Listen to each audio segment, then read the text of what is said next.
Donald Trump will be the Republican nominee. I believe he's going to be the next president, but maybe not. There are people lining up behind Mitt Romney, behind closed doors, to try and stop a Trump presidency. Also, we'll talk about Hillary, we'll talk about Bernie, and we're going to show you a trailer that's coming to a theater near you. I'm Randall Terry. This is Voice of Resistance.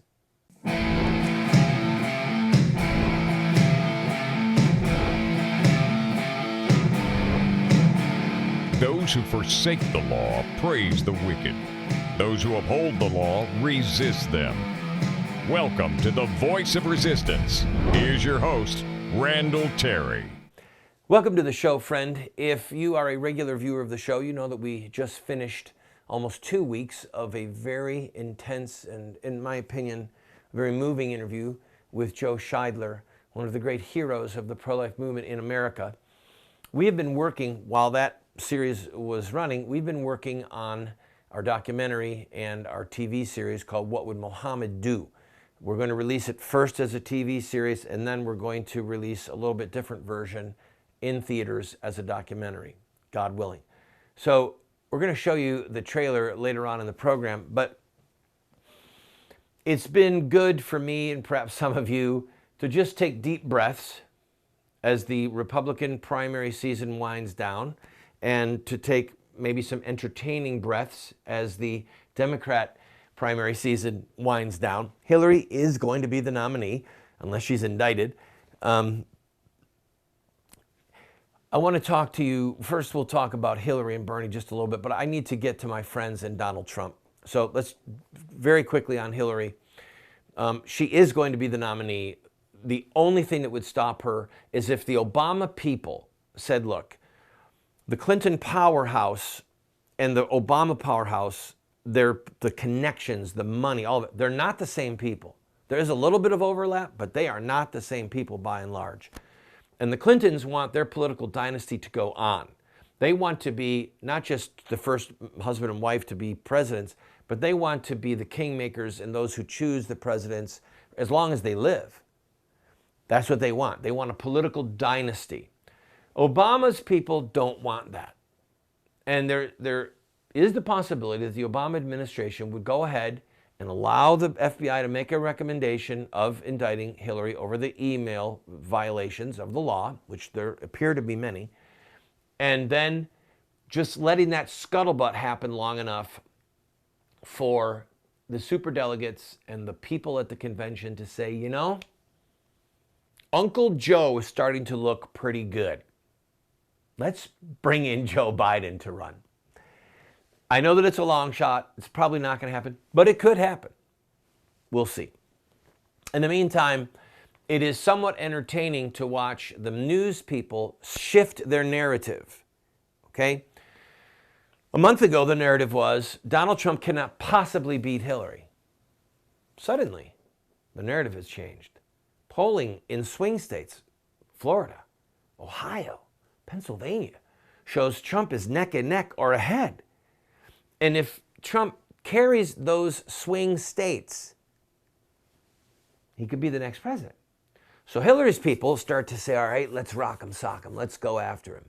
And Hillary's people and George Stephanopoulos in the New York Times go after Trump on XYZ issue. And there was scuttlebutt about women in his life and 3 marriages and all of this stuff. So what does Trump do? Trump doesn't blink.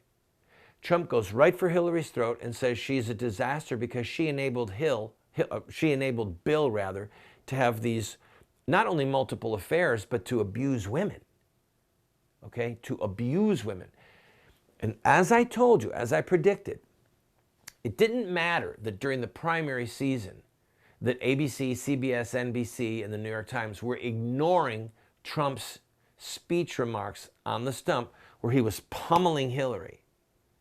It didn't matter because once it came down to Hillary and to Trump, they are going to have to cover what Trump is saying.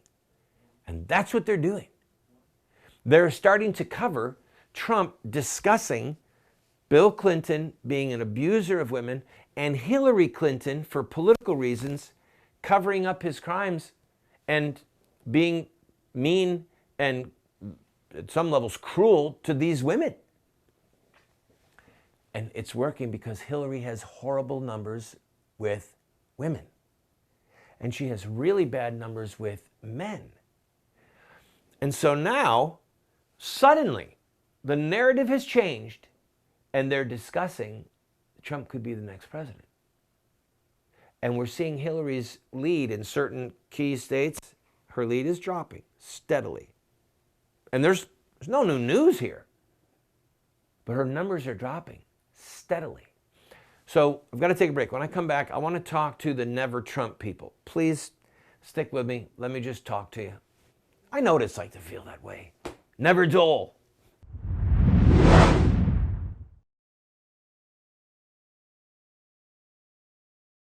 If you own a business and would like to advertise on our program, please contact us.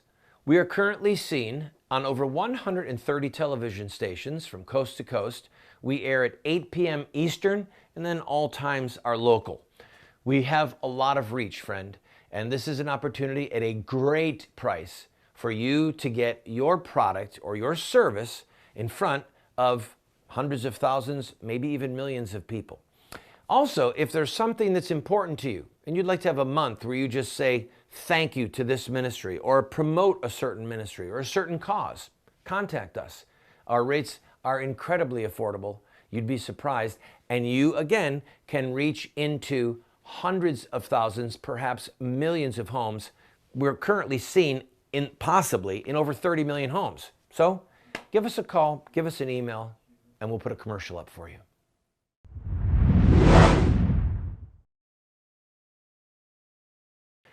Never Bob Dole. I remember it was 1996, and I was very involved in politics in those days, like I am now, and I was thrilled with the Republican platform. Many diehard pro-lifers worked hard to see that the platform had a true pro-life plank to restore the protection of law to babies. And Bob Dole, who was called a rhino back then, Republican in name only, he shot his mouth off and said, I don't have to do what the platform says. And that was it. I said, I will not vote for this man. I don't want him to win. He is a traitor. And I think I voted for Alan Keyes that year, if my memory is correct. It's been a while. A lot of water under the bridge, as they say. So I get it, all right? And I did an interview in 2008 where I talked about the fact that McCain, there was a growing number of people that were considering trying to actively deny McCain the White House because of his treachery. I get it. To my Never Trump friends, diehard conservatives, diehard pro-lifers, I get it. I've been there. Okay, so Randall, what's the difference? I would like to say that it's because I'm older and wiser. But that may not be true. I am older. I don't know if I'm any wiser. Here's where I'm at. If you are one of those people who just say, I cannot vote for Trump because of things that he has said in the past, I get it. I get it. I'm not with you. And the reason I'm not with you is this. In this general election, there is only going to be either Hillary as the president or Trump as the president. That's it. If anyone comes to you and says, well, it could be X, Y, Z, no, they're delusional, all right? They're delusional. I listened to a nationally syndicated talk show host the other day who had on the Libertarian candidate. Long interview. What a great guy this was. And this is a host who hates Trump, conservative. There's a conservative host who hates Trump and is deliberately setting out to try and deny Trump the White House. He would rather have Hillary than Trump. And I'm sorry. I've been there long enough. We got Clinton. We got Obama. Yeah, Dole betrayed us. Yeah, McCain was a disaster. But Clinton and Obama are and were bigger disasters. Oh, you mean it's about a level of disaster? Yes. Yes, it is. And Christian theology for centuries has allowed for that. Mitigating circumstances. I don't want evil. what I want to do is mitigate the impact of evil. So let's talk for just a minute about what Trump has said in the past and his flip-flops and what it means for us in this election. Hillary has made clear she wants to limit our Second Amendment rights. She wants to kowtow to the homosexual and transgender agenda. She is maniacally committed to the murder of babies by abortion. All right? This list is not in an ethical order. She has shown sympathy towards this insane Target decision, the store about who goes to what bathrooms. She has stood by her husband through all of his insanity. She was a disaster in Libya, will not even use the words Muslim terrorist, okay? And her efforts to overthrow Gaddafi enabled ISIS to have a huge swath of land and oil money, a terrorist training ground in Libya, okay? So go down through this list. Let's assume that 10 years ago, Trump agreed with her on all these things. So if today it was head-to-head, and he said these things, and this is what I still believe, and she said this is what I believe, then you're dealing with the same person. But suddenly Trump comes along and says, let's eliminate, or rather, let's protect our Second Amendment.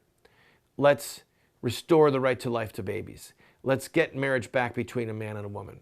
Let's have a temporary ban on Muslims. Islam is a threat to us. He goes through and makes this list. Yeah, he's a new convert to all these things. With Hillary, we know exactly what's going to happen. With Trump, I'll grant you that we're taking a gamble, but I'd rather gamble with him, and he's going to get 2 or 3 of them right. And here's why. Listen to me, and I got to take a break, but listen. He's a proud man. Do you really think that Donald Trump is going to get elected saying, I'm going to build a wall and then not build the wall? Do you really think he's going to allow his legacy to be that he swindled and lied his way into the White House and then flip-flopped on everything and did nothing that he promised? Man, there would be such a political insurrection against him, and his name would rot on the ash heap of history. He's not going to let that happen, people. He's not. And so for that reason, I'm interested in supporting Trump, because we know what we're going to get with Hillary. And I'm willing to take the gamble for the sake of the babies, for marriage, for the southern border, for Islam, for trade, for all these things. I'm willing to take the gamble on Trump. Here I stand, and I say no more. Well, I will when I come back from this break.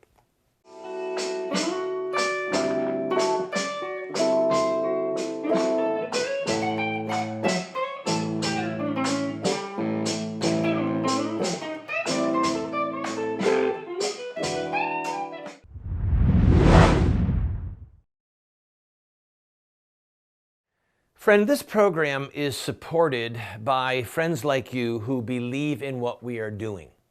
We run a very tight ship.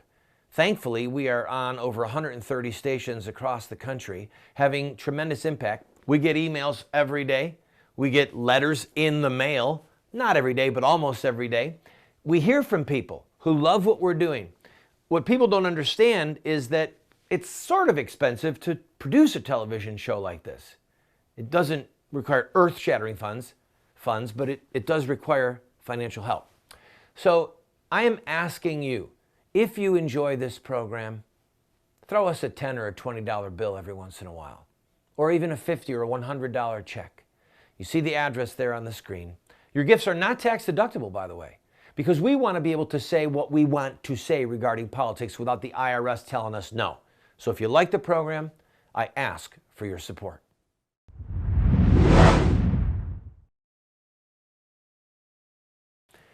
Okay, we have been, as you might know, intensely involved in a TV series called What Would Muhammad Do? The Shadow of the Sword. I'm going to play for you right now the trailer.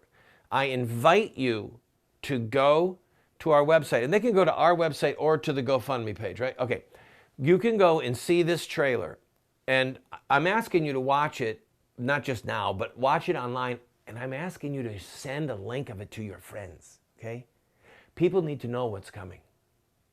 And if you believe in what you're about to see, I need your help to finish this series. I give you the trailer for What Would Muhammad Do? I also want to speak tonight directly to Muslims throughout the world. We respect your faiths. Its teachings are good and peaceful. And those who commit evil in the name of Allah blaspheme the name of Allah. Islam is a religion of peace. They are not Muslims, they are monsters. At the same time, we have reaffirmed again and again that the United States is not and never will be at war with Islam. Islam teaches peace. No, we are at war. New York, Boston, San Bernardino, Paris, Brussels, Madrid, London, Sydney, all over the world, Muslim terrorists are killing or enslaving their victims. Why? What motivates ISIS, Al-Qaeda, the Muslim Brotherhood, and so-called lone wolves? The answer lies in the life of one man, Muhammad, the founder of Islam. Why do Muslim terrorists behead their hostages? Why do they murder people who satirize Muhammad in cartoons? Why do they take women as sexual slaves? Why do they have such deep hatred for the Jewish people? Because Muhammad did. Muslim terrorists have not hijacked the peaceful religion of Islam. They are following the example of its founder. Over 9 episodes, we will study different aspects and events of Muhammad's life, events that form the central motivating narrative for Muslim terrorists. In each episode, we will find out why Muslim terrorists believe their atrocities are ordered by God.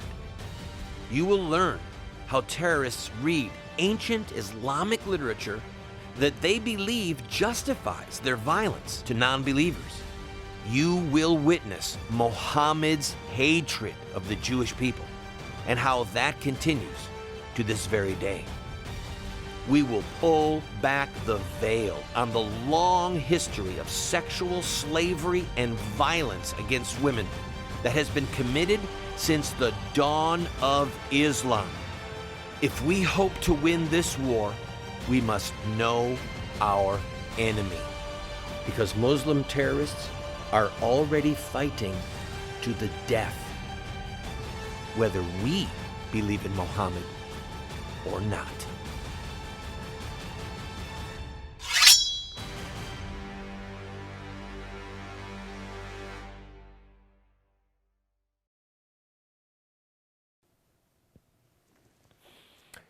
Well, as you can see, this is going to be very intense. You might have noticed that there was a substantial amount of artwork there that you've never seen before, ever.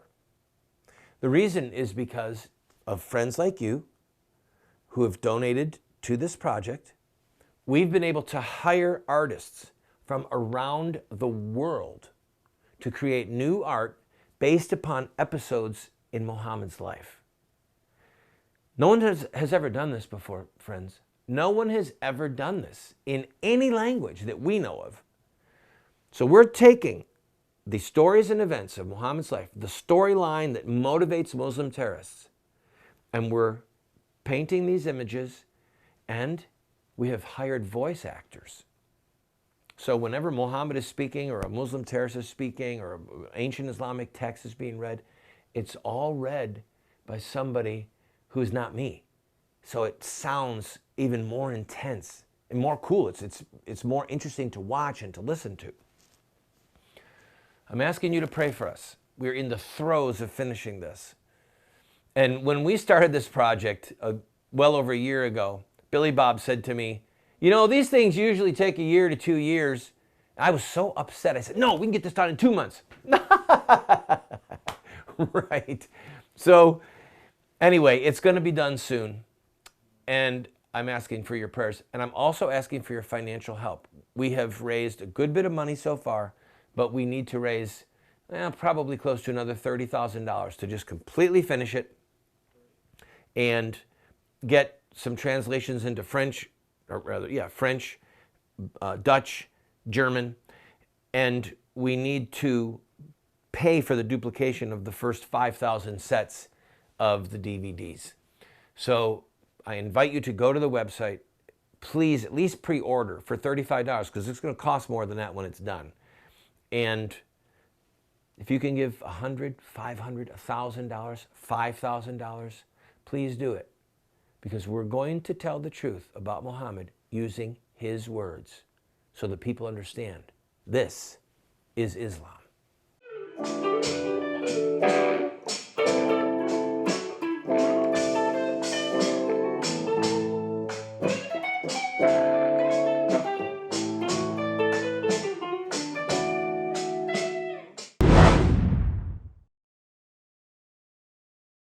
I want to invite you to go to our website.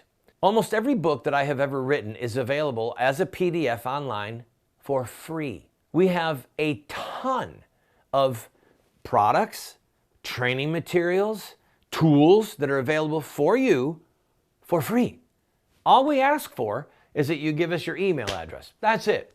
So that we can stay in touch with you and, yes, from time to time, ask you to support this work. So I'm inviting you, go to the website. Now, for those of you who say, well, I don't want a PDF, I want a real book. You can get one of my books. All you have to do is pay for shipping and handling and then give whatever gift you want. And if you can't afford anything, we'll send you the book for free. Just pay shipping and handling. Why are we doing all this? Because we want to change the direction of the country and we need to raise up a fresh generation of warriors to do that. That's why we have this tool. I invite you, go to the website, see for yourself.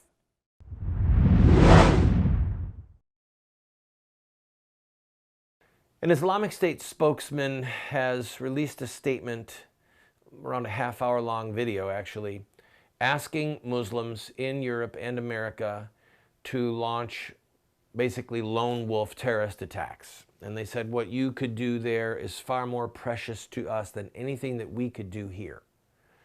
So you have to understand, for a Muslim to self-radicalize, they don't have to be a member of ISIS. They don't have to find a secret link into the back door of ISIS training materials. No. All they have to do is have a computer with a search engine. All they have to do is read the hadith of Sahih Bukhari and Sahih Muslim and some of the others. All they have to do is read this book, The Life of Muhammad by Ibn Ishaq. If they read this material, they have their marching orders, okay? Forget reading the Quran. Yes, they can read the Quran and where it talks about killing infidels, and that in some ways that makes sense. It's a shortcut, but you have to understand, they want to exemplify and mimic Muhammad. Or they want to follow his example. They want to be like the first generation of Muslims. They want to be like the companions of the Prophet, as they call him. So I expect there to be terrorist attacks. Wish it wasn't true. I hope that law enforcement can profile and can have people in mosques listening. I hope that law enforcement can have people infiltrating Muslim terror cells around the world.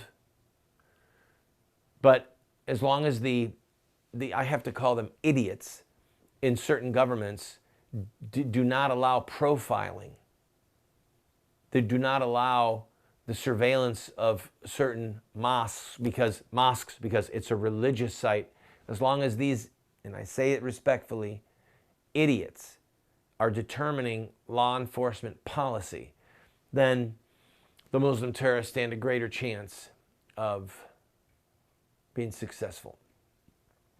And one last thing I'll say before I go. You have to remember, terrorism is not for the dead. Terrorism is for the living.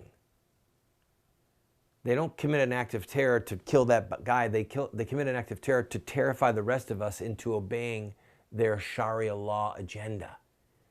That's why we have to resist them and cling to our freedoms and exert our freedoms. Go to our website. Help us with this TV series, please.